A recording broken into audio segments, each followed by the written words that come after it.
I am a chocolate baby. I say that proudly today, and I say it that way because I wasn't always the case. Lost in the abyss of a brown paper bag, living in a state that made me hate being black. I'm African American. Big lips, wide nose, dark skin with hair that gives a scare to a hot comb, but my interests tend to vary outside of the well-known. That made me an anomaly in rooms that all felt wrong. How dare I blast some hip-hop, then a pop and a rock song? Love the wedding singer just as much as Love Jones, coal miner's daughter, and what's love got to do with it? Hillary Duff or Raven. Either way, I'm a Disney kid. Moesha and Sabrina. Parent Trap and Switches. No matter where I went, somebody found that offensive. Talk like a white girl. Because I used proper diction. Right after using slang, my existence, off kilter. Wasn't sure where to hang, so I hung by myself. Even out with those I knew, I never really gelled. Too smart to be cool, too white to be black, too dark to be cute. I got used to all of that.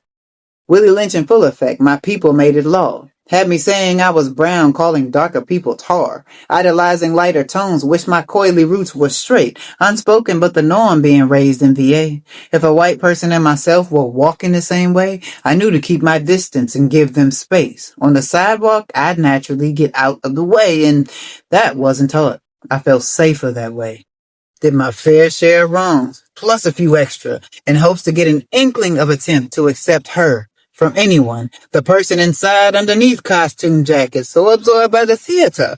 My life became acting. The problem here is clear, but what's beneath the surface? How come we never think to seek the causes of the circus? One bad apple spoils a bunch a day, but no one ever wonders how it got that way. Just blame, shame, degrade, judge, imprison, and discard, leaving chances of changing permanently scarred.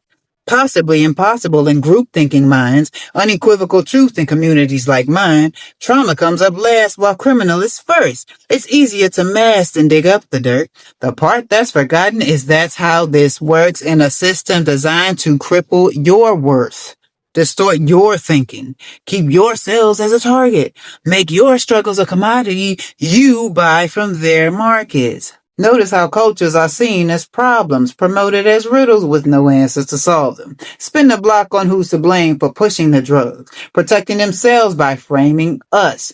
We're used as pawns while they live like kings, devaluing queens, to hold on to things. Overtaxation, sucking us dry. They continue to lie. Bye, bye, bye. Pushing overconsumption. Self-deprecation, to keep up with the minions on so-called vacations. Stealing. Cheating, under and overeating, self-esteem shrinking while they push competing. Win was GLP-1 pen. Synthetic vitamins and medicine they pretend will help you with your battle causing wars in your body. Trips to the pharmacy and doctors are your hobby. They always blame you while lining their pockets. Funding the mindless, then say they can't stop it. The cycle restarts with inherited strife, depression, deception that cuts like a knife to the hearts of the babies who follow our lead, who no longer read, question, or believe in a future beyond what they currently see, unaware of the faceless empowered by greed.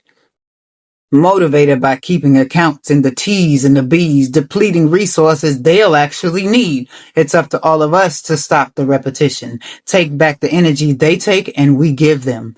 Pour it into the children, heal the wounds of the past, ignore the propaganda promoting the clash of races, genders, religions, opinions, violence by tyrants disrupting attention. Fear as a tactic and income as well. All as a means to keep you under their spell. Ooh. Who are they? The ones that hide in plain sight, protected by puppets that love the limelight, need the attention to feed narcissism, the negative kind, from a lack of growth and healing. They are the faceless that will be revealed, in order for humanity to honestly heal, not for show or for profit, but to thrive and exist in a world that was never meant to be like this. I am a chocolate baby. I say that proudly today. You should say the same about the tone of your face, the rhythm of your growth, the song of your story. Then say it to the youth to ensure they're growing with the concept of knowing themselves as a whole, so they never fall victim to fulfilling a role, never lose sight of the joy in their eyes, never forget where their true freedom lies, in their hearts, in their dreams, in their souls, in their minds, so their generation won't reflect yours and mine. I'm a chocolate baby. I say that proudly today, because the present we live in will no longer be the case. Gone are the ways of outdated beliefs, replaced by the heights I have yet to reach, promoted by the lessons you choose to teach. You and I restoring the balance of we.